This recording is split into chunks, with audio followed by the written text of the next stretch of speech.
somehow Okada vs Omega 2 was better than the first. Or not, depending on where your opinions fall. But either way, it's a conversation to be had, and that's pretty special. It's always incredibly hard to follow up on a classic, and that's not just in wrestling. It's most entertainment outlets, be that music, movies, or books. When the expectation is there, trying to match it or beat it is no easy feat. This is why when it does happen, it should be celebrated for the triumph it is. Not only is it a spectacle to behold in its own right, but it also infuses the original contest with even more power.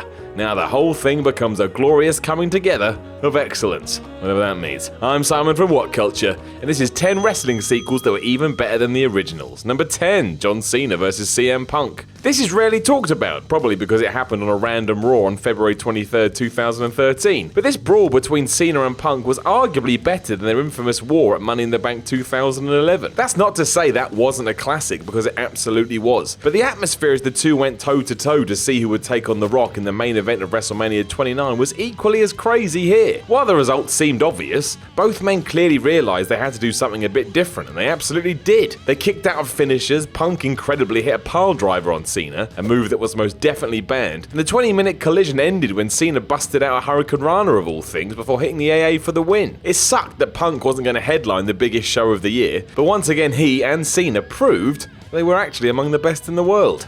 Number 9, Bret Hart vs Mr. Perfect. Everyone remembers Bret vs Perfect from SummerSlam 91. It signified Bret's first IC title reign, and the stories of Mr. Perfect working through excruciating back pain are now legendary. It was, is, and forever will be a moment in wrestling history. Unsurprisingly though, given how good both are, their coming together at the King of the Ring 1993 may have been even better. The match started slow, but once it picked up steam it was ridiculous. Bret and Perfect went at each other as if running out of breath didn't exist, and the dynamic between the ultimate face that was Bret and the proper asshole heel that was Perfect was just spot on. The technical whiz kids even used the environment to change things up, with Bret being launched off the ring apron into the guardrail, and the trading of submissions is a sight to behold even today. Even the finish is wonderful. With both completely spent, Perfect went for a snap roll up only for Bret to shift the momentum and get the win. Neither felt like the loser here, just too good. Number 8, The Undertaker vs Triple H. This seems to be a point of constant debate when it does come up, but the back-to-back WrestleMania wars between The Undertaker and Triple H are both very, very good, and there's a lot of evidence to suggest the latter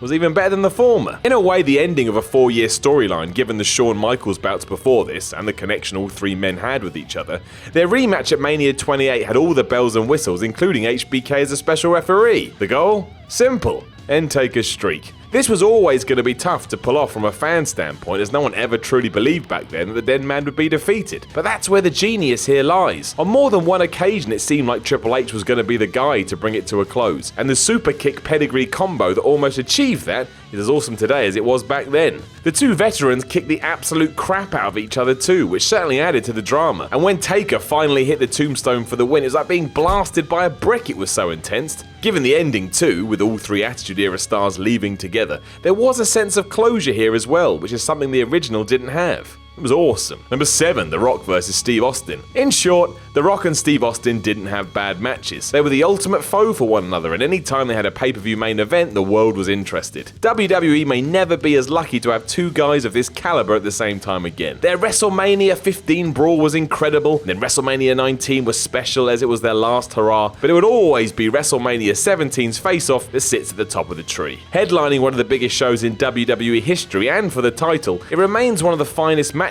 the company has ever produced. Aside from the build, which at times felt real, it soon became clear that both men were willing to do whatever it took to win. As such, it featured weapons, madness, and blood, finishing with a multitude of chair shots that will still make you wince today. And sure, it had that ending with Vince McMahon, but not even that could take the shine off this. It's a masterpiece. Damn amazing. Number 6, Shawn Michaels vs Razor Ramon. As soon as anyone hears those two names, you think of their ladder match from WrestleMania 10. Well, unless you don't watch wrestling, then you're gonna be like, what the hell is a Razor Ramon? Anyway, 1 year later at SummerSlam 95, both proved this wasn't just a flash in the pan and had an even better match, which did once again involve a ladder and the Intercontinental Championship. Shouldn't have worked, but it did. Not shying away from the fact this was round 2, the ladder now became a weapon for Razor as he used it to bludgeon HBK. He even brought a second ladder into the mix, which was very exciting at the time because it wasn't the norm, unlike today, where we need at least 89 ladders. The ending was a bit weird as there was some sort of botch that saw Michaels throw a hissy fit, but it didn't matter. He eventually grabbed the title as Ramon slowly worked his way back to his feet.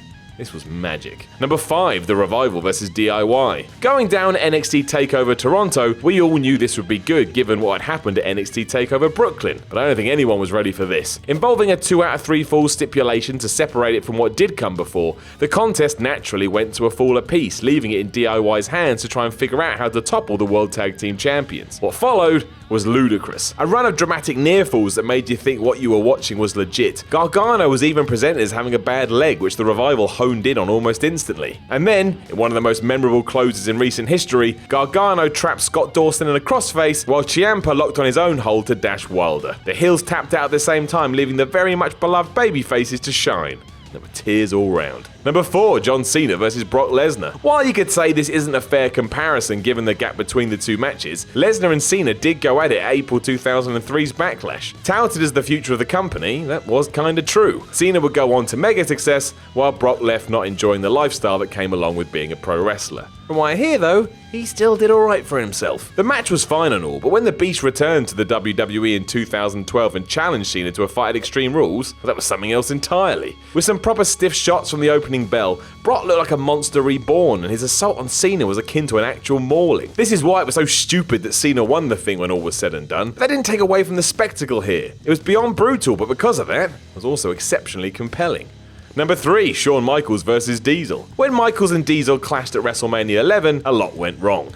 Upset that they weren't the proper main event, Shawn Michaels decided he would take matters into his own hands, acting like a full-on babyface, despite being the heel, and going out of his way to expose Kevin Nash's limitations, which was pretty stupid all around. A year later, with no such nonsense though, and everything turned around. With Shawn as champ and Diesel on his way to WCW, the pair went at it again at In Your House 7, Good Friends, Better Enemies, and proved what they could do. An absolutely killer encounter. It saw Michaels doing whatever he had to do to chop the bigger man down to size, but failing time and time again. Then Nash powerbombed HBK through the announce table, to which Michaels responded by grabbing Mad Dog Vachon's fake leg and waffling Nash in the head with it. Now that may sound idiotic, and it kind of was, but it sold the idea of how desperate Michaels was to get the victory.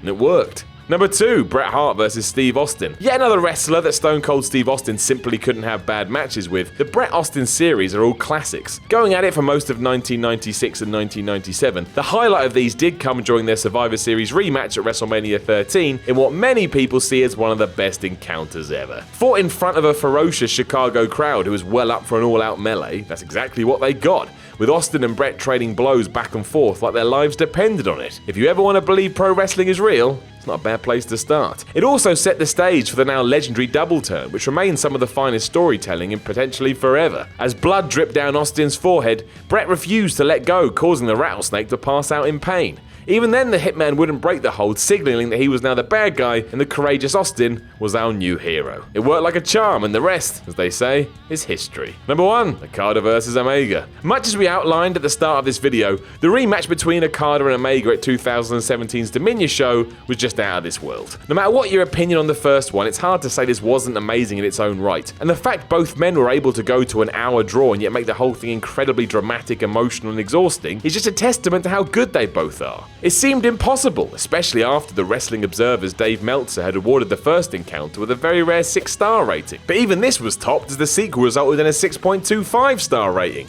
That means together both matches scored a 12.25-star rating out of 10. Not too shabby. The question now, of course, is what they can do when round 3 eventually rolls around. Did they really go one step further?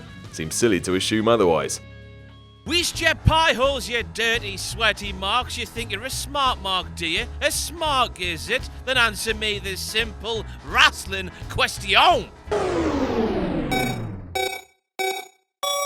Who was the only member of the NWO to never have worked for WCW?